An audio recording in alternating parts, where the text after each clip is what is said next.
Let's move on now to what I call the MBACASE case path.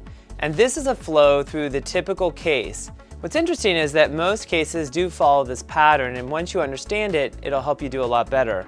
So this diagram has two major parts. The top part is the qualitative part, and that goes all the way across. That's light yellow.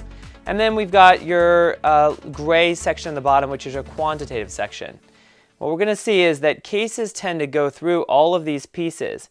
If you look up here, the warm-up is when you first meet the interviewer, trying to get to know each other a little bit better. And then before long, you'll find yourself starting the case.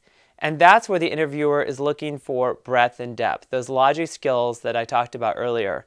And you can see that word right here, logic and breadth. Now, after a while, you'll get some, feedback from your interviewer as you put together a plan to solve the case. And before long, you'll find yourself in this pool down below. Now, I call it a pool because I like the analogy of swimming. Some people love to swim, and others, it's just a horrible experience, thrashing around, struggling to stay afloat. And that's what happens with the math section. In this data pool, you'll have charts, tables, data dumps, which is when the interviewer gives you a lot of data, equations, maybe solving for an x, that kind of thing, and estimations. All of these things could happen in that data pool. You'll stay there working until you come away with an insight. And that insight would be, what does the data tell you? That's when you move out of the quantitative section, back up to the qualitative section, and now we're kind of in that integration and creativity point.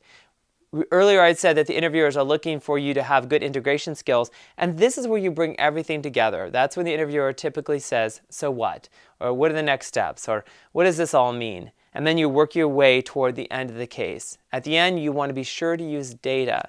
So these are the steps through the MBACASE case path, and we're going to talk in a minute about how you can keep track of where you are on the case path.